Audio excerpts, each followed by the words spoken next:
Para entender cómo y por qué el expresidente colombiano Álvaro Uribe Vélez terminó rindiendo cuentas ante la justicia ordinaria, hay que volver a ese día, 11 años atrás. Álvaro Uribe ha tomado toda clase de decisiones que han favorecido de una manera u otra a personas vinculadas al paramilitarismo y al narcotráfico. El origen de una historia que, sin duda, marcará las elecciones de 2025. Atiendo este linchamiento moral por una razón de honor con las nuevas generaciones de Colombia.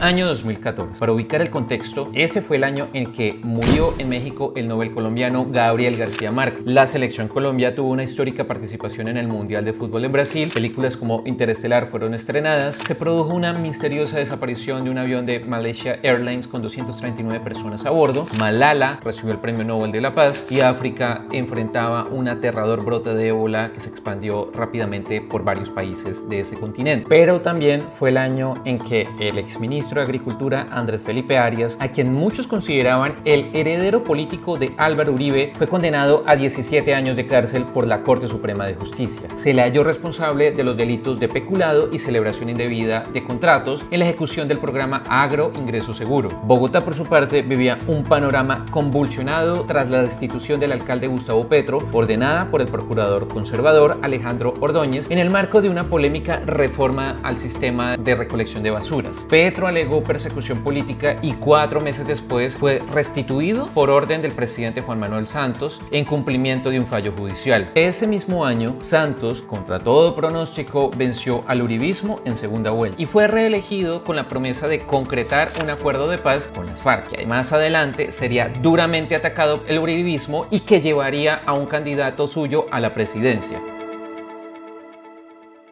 Senador Cepeda tiene el uso de la palabra. En ese contexto, el 17 de septiembre de 2014, el senador Iván Cepeda Castro llevó al Congreso un debate sobre el paramilitarismo y su relación con Álvaro Uribe Vélez. Su intervención fue cronológica. Comenzó con los años 80, cuando Uribe era director de la Aeronáutica Civil, mostrando documentos que lo vinculaban con la autorización de pistas y vuelos para personas cercanas a los carteles de droga, incluidos los hermanos Ochoa y Pablo Escobar. Hay múltiples denuncias acerca de que el entonces director de la Aeronáutica habría concedido licencias a personas relacionadas con el narcotráfico y con clanes que estaban operando tanto en Antioquia como en otras partes del país. A partir del año 80 hasta el 82 se evidenció que en los libros en donde se encuentra consignada la información faltan hojas y adicionalmente no se encontró libro de registros para varios tipos de licencia. Álvaro Uribe participó en la misma junta directiva de una empresa que probablemente era fachada del cartel de Medellín. Estamos ante una relación comercial entre Álvaro Uribe y el cartel de Medellín, ni más ni menos.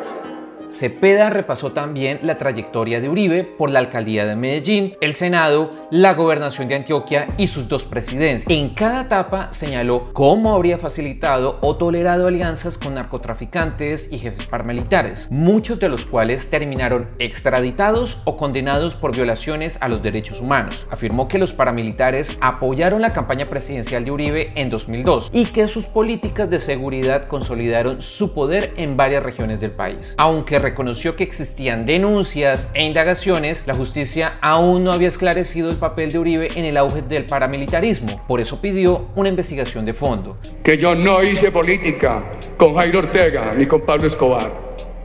Aquí está la relación de mi carrera política. Nunca auspicié que la constituyente eliminara la extradición. ¡Nunca! Y ese es un episodio oscuro de la historia de Colombia. ¿Por qué la eliminaron? A mí me dijeron, si usted se une con los paramilitares, acaban en breve tiempo a la guerrilla. Seguramente. Pero lo que quisimos preservar fue el camino de la institucionalidad.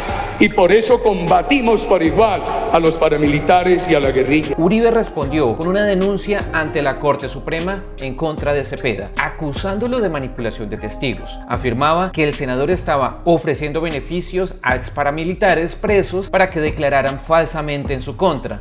Que hemos conocido las pruebas que presentó el expresidente y senador Álvaro Uribe en contra del congresista Iván Cepeda. Se trata de un testimonio de una persona que se encuentra detenida y quien asegura que Cepeda supuestamente llegó hasta allá, hasta donde se encuentra detenido, para ofrecerle privilegios a cambio de decir que el expresidente participó en el crimen de un guerrillero de las FARC.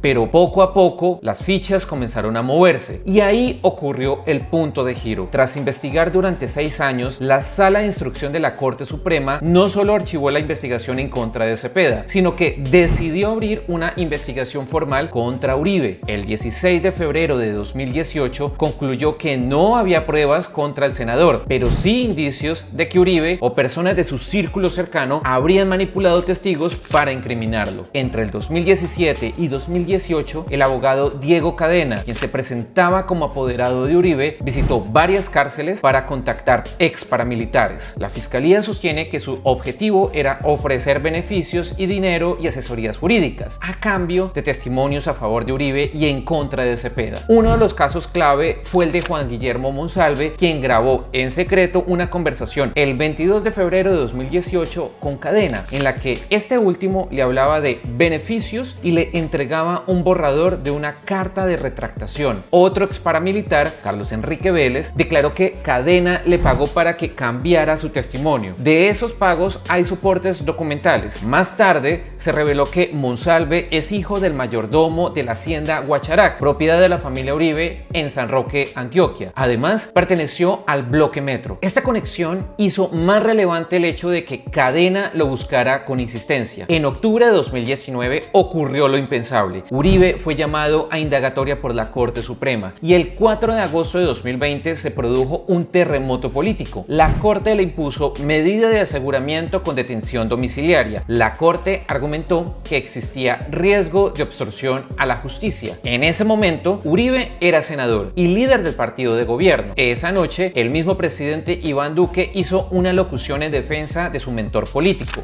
Soy y seré siempre un creyente en la inocencia y honorabilidad de quien con su ejemplo se ha ganado un lugar en la historia de Colombia.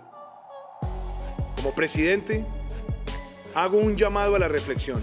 El 18 de agosto, Uribe renunció al Senado, perdiendo su fuero y haciendo que el caso pasara a la Fiscalía General de la Nación. Se convirtió así en el primer expresidente colombiano acusado ante la justicia ordinaria. Ya en esta jurisdicción, el fiscal del caso pidió en 2 ocasiones la preclusión, argumentando falta de pruebas. Para ese entonces, la fiscalía estaba dirigida por Francisco Barbosa, considerado cercano al uribismo, más precisamente amigo cercano del entonces presidente Iván Duque. Sin embargo, 2 juezas diferentes negaron la solicitud. En 2024, tras un cambio en la cúpula en la fiscalía, se radicó una acusación formal en contra de Álvaro Uribe por los delitos de soborno, soborno en actuación penal y fraude procesal. Durante el proceso, la defensa de Uribe alegó que no existían pruebas sólidas y que todo se basaba en grabaciones editadas y testimonios manipulados. Afirmaron que Cadena actuó por cuenta propia sin autorización del expresidente. Aquí está el núcleo del caso. Cadena, defensor de capos del narcotráfico, fue acusado junto a Uribe por sobornos de testigos. Sus procesos avanzaron en paralelo y están íntimamente conectados. Cadena ha defendido a figuras como alias Otoniel, Don Diego y Chupeta. También al expresidente panameño Ricardo Martinelli, condenado en 2023 por lavado de dinero. Pero el caso que más notoriedad le ha traído es este. En 2020 fue señalado de ofrecer sobornos en favor de Álvaro Uribe. En este juicio sin precedentes en la política colombiana, Cadena es la pieza clave que convirtió una denuncia del expresidente en un proceso penal histórico en su contra. Tanto él como Uribe niegan los cargos, alegando que los pagos eran ayudas humanitarias. La defensa ha insistido en que Cadena Semana actuó por su cuenta, pero el periodista Daniel Coronel ha revelado desde hace años detalles comprometedores sobre sus movimientos. Por más que lo niegue, la sombra del paramilitarismo ha seguido a Uribe. Aunque nunca había sido condenado, múltiples personas de su entorno sí lo han sido por vínculos con grupos armados ilegales. Y es que en noviembre de 2023, un nuevo capítulo se abrió con la entrada de Salvatore Mancuso, ex jefe paramilitar, a la Jurisdicción Especial para la Paz. Allí declaró que Uribe tenía conocimiento de la masacre del Aro y del asesinato del defensor de derechos humanos Jesús María Valle cuando era gobernador de Antioquia. Uribe respondió de inmediato negando todo, descalificando pruebas y denunciando persecución judicial. Pero más allá de los estrados, la opinión pública parece haber cambiado. Según encuestas, su desfavorabilidad está en su punto más alto, un contraste con su pasado de un histórico presidente reelegido en primera vuelta. Con esta decisión judicial se abre un nuevo episodio de la saga Uribe, que promete sacudir el panorama nacional y de seguro cambiará el escenario de cara a las elecciones presidenciales del 2026.